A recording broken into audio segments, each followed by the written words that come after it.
Viva Voz, com Vera Magalhães.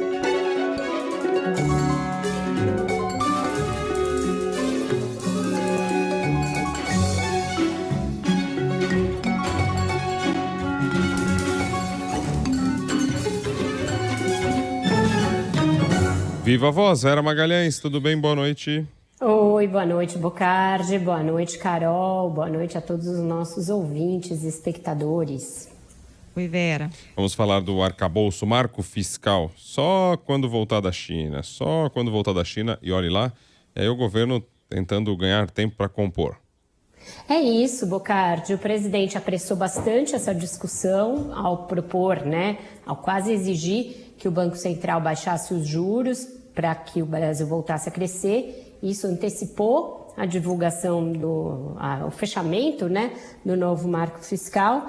E agora o que a gente tem é o contrário, o governo falando em esperar um tempo e aguardar que a proposta esteja mais bem digerida, mais bem discutida antes de ser divulgada. O presidente deu uma longa entrevista à TV do portal de internet Brasil 247, E nessa entrevista esse foi o tema principal e foi nela que ele disse que tudo vai ficar para depois da sua volta da China, uma viagem na qual o ministro Fernando Haddad também vai estar.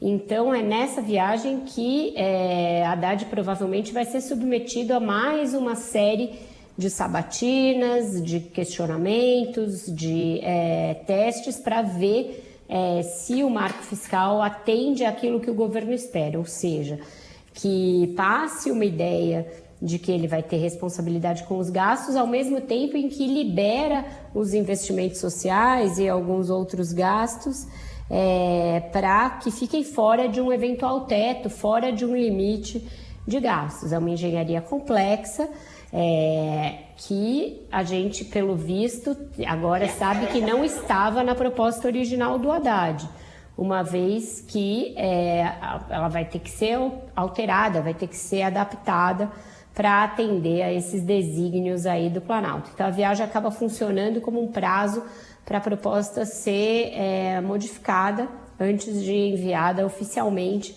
ao Congresso. Essa indefinição, ela levou a que vários dos agentes políticos que tiveram acesso à proposta ficassem meio com o pé atrás. Conversei com alguns senadores, alguns deputados que fizeram essas rodadas de conversa com o ministro Fernando Haddad nos últimos dias. Eles falam assim, parece bom, mas vamos esperar.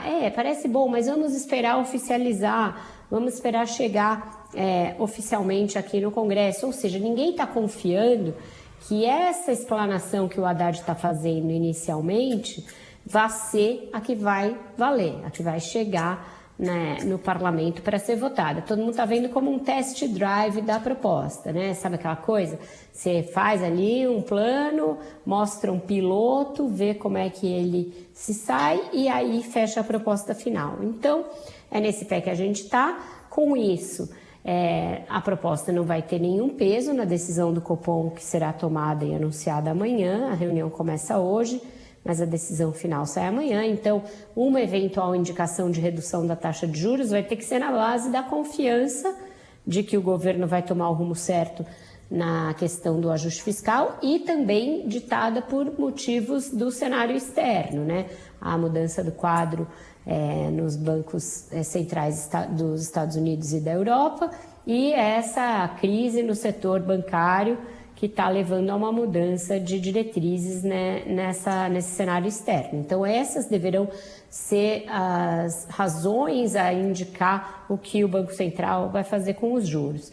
Também vai ficando sem tempo, Bocardi, Carol, para que a nova proposta de substituto do teto de gastos vai estar já na proposta de lei de diretrizes orçamentárias, porque ela tem que ser mandada para o Congresso até 15 de abril. Então, a gente já tem aí menos de um mês entre apresentar a proposta fiscal, ela ser bem digerida, eventualmente ser votada e constar como um indicador dentro da LDO. Então, os prazos vão se estreitando, não era isso que o ministro pretendia, ele correu com o anúncio da proposta na expectativa de que tivesse um aval do Lula já antes da viagem, já antes da reunião do Copom e bem antes da ida da LDO para o Congresso, mas agora todos esses prazos se estreitam e tudo vai correr meio junto. Dá a impressão de que quem realmente não gostou foi o próprio Lula, né, Vera? E talvez o PT, porque o Haddad apresentou para o presidente do Banco Central, para o presidente da Câmara, presidente do Senado, os outros ministros da área econômica, a avaliação, até onde a gente sabe, era sempre positiva, né? Quando chegou no presidente, parou. O negócio empacou, Carol, e agora está sendo submetido à junta orçamentária, então quer dizer, mais um test drive, mais um ensaio, com agentes que já estavam nas outras reuniões, então o Rui Costa já estava, a ministra Esther, que é da gestão também, então vai ficando discutindo nessa perspectiva de modificar, de alterar. E o que pega, né, principalmente? É a definição do prazo para você começar a fazer superávit. Então, o governo não quer contar com superávites já no ano que vem, não acha que precisa se comprometer com isso. Porque o cenário é de um crescimento muito pequeno da economia, precisa estimular esse crescimento. O Lula falou sobre isso em vários momentos da entrevista também, disse que tem um compromisso ético e moral de atuar pelos que mais precisam, que o Brasil precisa voltar a ter aí uma política de moradia, que precisa voltar a ter uma política de impulsionamento do crescimento. Então, ele está muito voltado para as promessas de campanha e para tirá-las do papel. Está dizendo que depois dos primeiros 100 dias vai fazer uma rodada do que foi feito, um anúncio. Então, ele está muito nesse afã de mostrar que não vai cometer um estelionato eleitoral e de que, de fato, vai governar para reduzir as desigualdades sociais. Isso não combina com a necessidade de você fazer um ajuste muito grande para chegar num superávit já no ano que vem.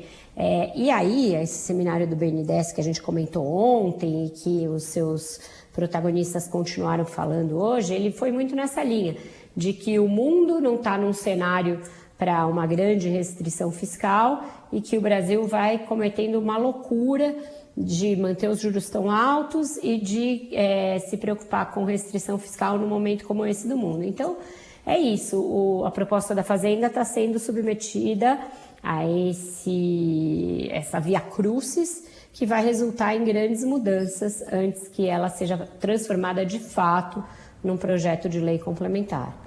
Enquanto isso, o governo aí discutindo a questão dos juros do empréstimo consignado, né? Daqueles do INSS. Depois de anunciar um teto que os bancos consideraram muito baixo, aí os bancos foram lá e caíram fora, criou uma situação desconfortável. Bastante estapafúrdia essa situação, Bocardi, porque o que o Lupe fez, e acho que ele achou que ele estava abafando, é aquilo que o Lula vem cobrando do Banco Central, né? Baixar os juros. Aí ele foi lá, uma decisão do Conselho Nacional de Seguridade Social e baixou os juros, baixou o teto que os bancos podem aplicar de juros para fornecer crédito consignado dentro das aposentadorias do INSS. Só que o que aconteceu é que os bancos olharam e falaram, com isso daí eu vou ter prejuízo. Esses juros não cobrem nem a operação de conceder o crédito e com isso eu vou ter um grande prejuízo e suspenderam as linhas de crédito. Então, isso é o que acontece quando você acha que você pode pilotar a economia a partir do seu desígnio pessoal, da sua vontade, do seu achômetro, do que você acha que é melhor e não necessariamente é. O que aconteceu? Os aposentados ficaram sem essa linha de crédito e numa eventualidade, numa emergência, num desespero, teriam de recorrer às linhas de crédito fora do consignado, que tem juros ainda muito mais altos. Isso levou a que o governo todo fizesse uma intervenção no assunto e agora fica ali uma discussão que é uma coisa sem nenhuma lógica e sem nenhuma tecnicalidade, porque você fala, o ministro Rui Costa deu uma entrevista hoje falando do valor. E aí, vai ser quanto? Vai voltar o que era? Não, não vai. Vai ser 2? Não, vai ser um pouquinho menos que 2. Então, o que está se buscando é uma narrativa, não um juros que seja tecnicamente o correto, porque se busca uma narrativa para dizer, olha, o governo de fato baixou o teto de juros e agora é menos de 2%, para ver se cola e para ver se os bancos voltam a fornecer empréstimos dentro do consignado da aposentadoria. Então, a gente está numa discussão que é pura política, vai ter de voltar ao Conselho lá da Previdência para que eles referendem uma nova proposta, o que também mostra que o mecanismo de consulta a um órgão colegiado é puramente ficcional, porque o governo manda voltar atrás e volta-se atrás nesse momento. Então, um episódio bem de lambança, esse daí, que deveria ser didático para o próprio governo, para mostrar que em economia não tem mágica e não tem achômetro.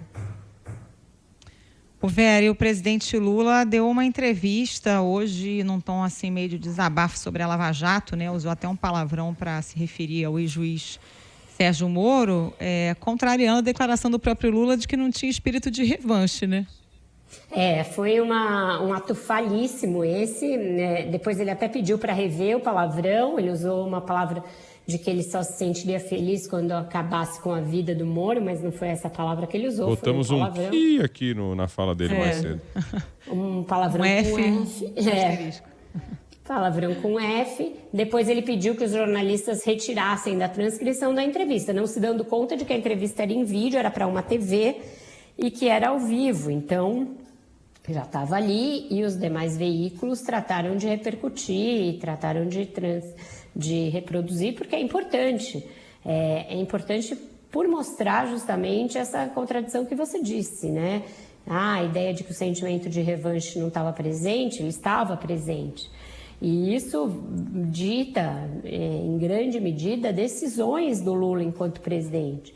A sua decisão, por exemplo, para a vaga que vai abrir agora em abril do Supremo Tribunal Federal com a aposentadoria do ministro Ricardo Lewandowski, está absolutamente vinculada a esse sentimento que ele descreveu que sentia na cadeia. Então, os efeitos daquilo na biografia dele, na sua trajetória política, vão e deverão determinar a sua escolha para o substituto do Lewandowski. É por essa razão, pelo empenho que teve em anular sua condenação, em defender uma tese que depois foi acolhida no Supremo, das nulidades, etc., é que faz do Cristiano Zanin, advogado do Lula, o grande favorito para essa vaga, e um favorito mesmo a despeito de estarem surgindo outros nomes, com lobbies poderosos aqui e ali, mas que é um favoritismo que vem de um lugar muito profundo ali, do íntimo do presidente, que ele, sem querer, soltou nesse desabafo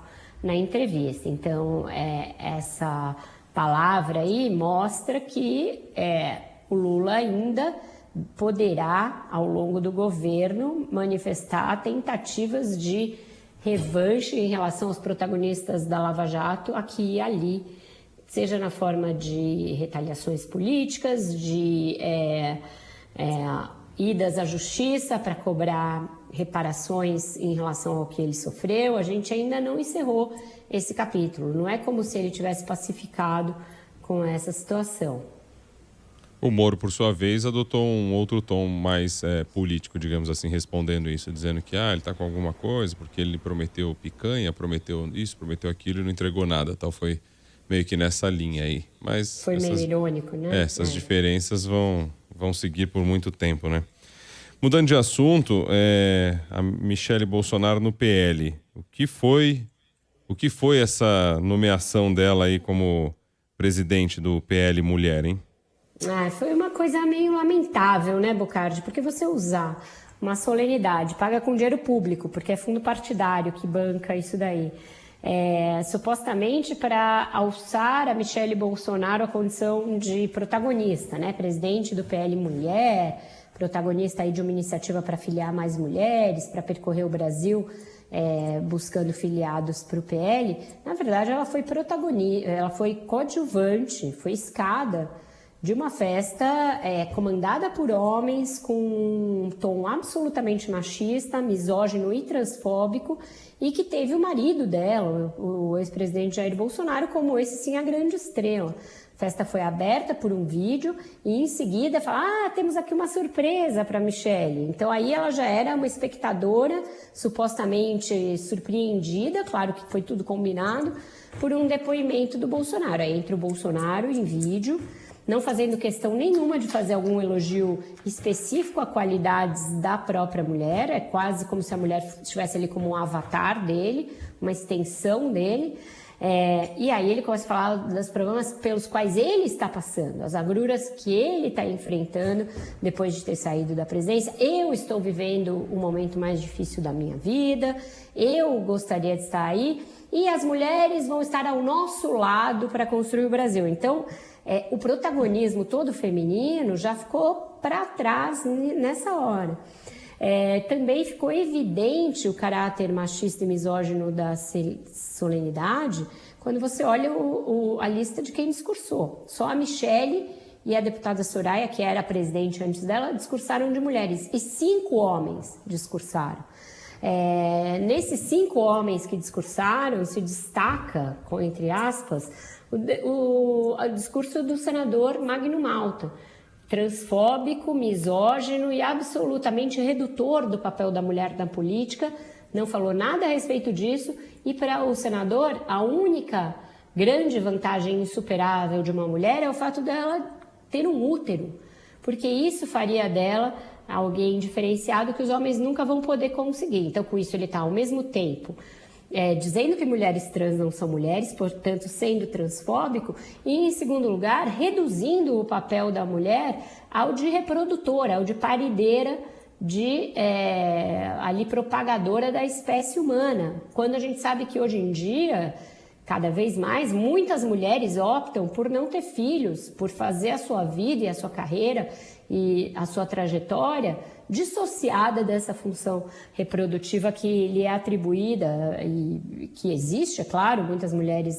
estão aí para cumpri-la e para serem felizes sendo mães, mas não é a única coisa que diferencia uma mulher de um homem. Então, é lamentável, é um espetáculo lastimável. Lastimável também que a Michele Bolsonaro se disponha a ser escada do marido e ainda a fazer piada com um escândalo que está sob investigação, porque ela diz que as mulheres são joias, fazendo uma alusão supostamente engraçadinha ao escândalo das joias, que tem por objetivo mostrar que ela não está preocupada com isso e mostrar que a família não está preocupada com isso, mas que mostra justamente o contrário, como isso é uma pulga atrás da orelha de todos.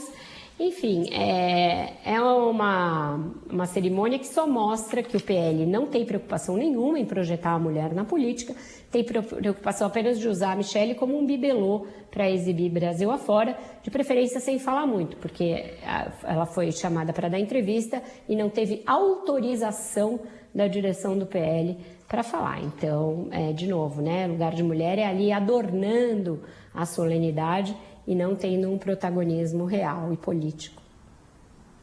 Que dureza, hein? E falando nesse escândalo das joias, a defesa do Bolsonaro diz que está em condições de entregá-las, falta o TCU determinar onde é que elas ficaram guardadas. Temos condição de entregar prontamente, já poderiam ter entregue. Você entrega na Polícia Federal e depois a própria Polícia Federal designa para onde vai, ou o Tribunal de Contas da União. Não entregaram até agora porque não quiseram. Então essa novela. Ele tem um prazo para definir e amanhã o Tribunal de Contas da União vai dizer onde deverão ser entregues, não só o segundo pacote lá de joias, que continha relógios, abotoaduras e uma espécie de rosário e que está sob a guarda pessoal do Bolsonaro, como também 2 armas, sendo uma delas um fuzil com o nome dele gravado, e que foi também levado para o acervo. As 2 armas foram levadas também para o acervo e também ofertadas pelos governos da Arábia, ali da região dos países árabes.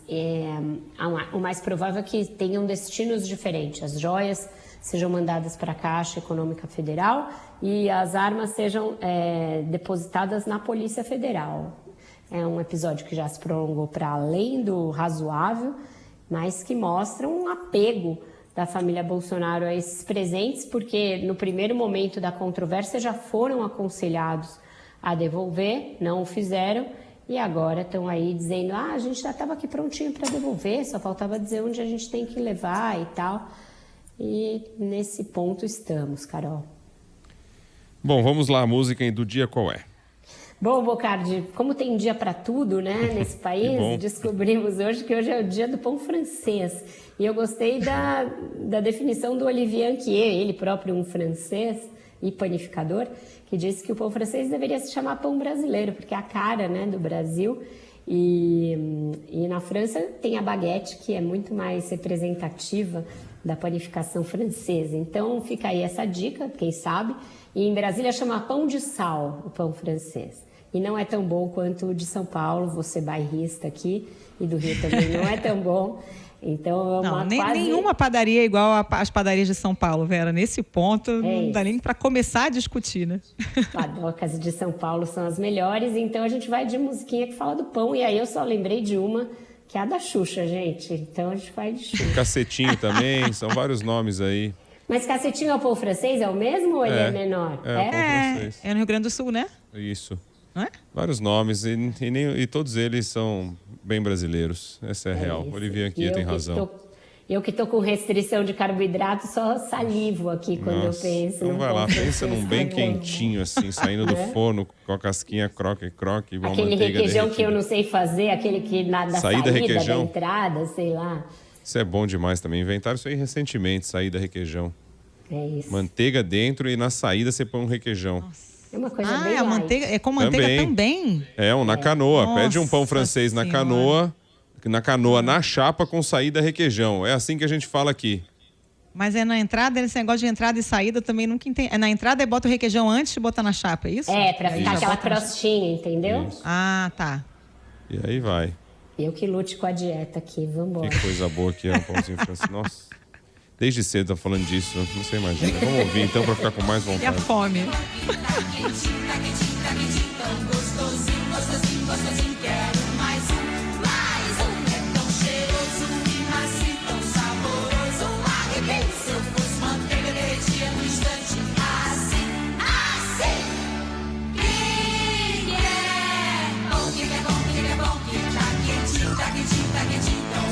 É isso, delícia. Só lembrando que tem padaria que não faz mais pão, é isso, o pessoal tá escrevendo. É que agora também padaria virou shopping center, tá tudo assim, mas a gente encontra o pãozinho. E tem aqueles preferidos, né, de algumas padarias de São Paulo, coisa boa. Aqui, ó, de Sorocaba também, cada um na sua cidade com o seu Padaria Brasileira em Santo André, o melhor pão de São Paulo, pronto, falei. E se o ouvinte de Santo André estiver ouvindo aí, pode confirmar. Eu tenho uma outra preferida. Tchau, gente. Você sabe que a história do pão, lá de manhã a gente tem lá, né, um café da manhã que nós mesmos nos cotizamos para proporcionar esse café da manhã na TV, né? E fica a meu cargo o pão, já há um tempo já. E aí escolhi esse pão preferido, o melhor de São Paulo, para compartilhar com todo mundo. Faz sucesso, faz muito sucesso. Tanto que, a história é essa, aí obviamente tem uma pessoa que pega o pão e faz a entrega pra gente, porque não dá tempo. E aí passou uns dias, eu vi que tava sobrando, passaram-se uns dias, eu vi que tava sobrando pão ali, e o pessoal ia olhar, você tá sobrando pão, dá uma olhada nesse pão. Aí foi olhar o pão, mas o pão tava ruim, viu? O pão ruim mesmo, assim, uma cara pesado o negócio. Eu olhava o saco, não tinha a marca da padaria. Eu liguei pro cara que entrega, eu falei, que história é essa? Você me trairagem do pão, se você não conseguir entregar o pão que eu quero, não adianta, não precisa trazer o pão. Daí foi a CPI do pão, os caras estavam comprando pão em outro lugar e não levavam mais o pão de onde eu tinha encomendado. Que isso? Aí é grave. Não, voltou no dia seguinte, senão, encontrar um lugar mais barato. Você acredita que eu tava sofrendo o golpe do pão? Grave. Olha... Mas agora já voltou ao normal. Não, tá normal agora. Que isso, pô. Pelo amor de Deus, não brinca com o pão do bocado, gente. Vamos nessa. Se for São Paulo, você me dá essa dica do pão aí. Não, vamos lá. Manda no grupo aqui. Tchau, tá bom, gente. valeu, tchau. Beijo.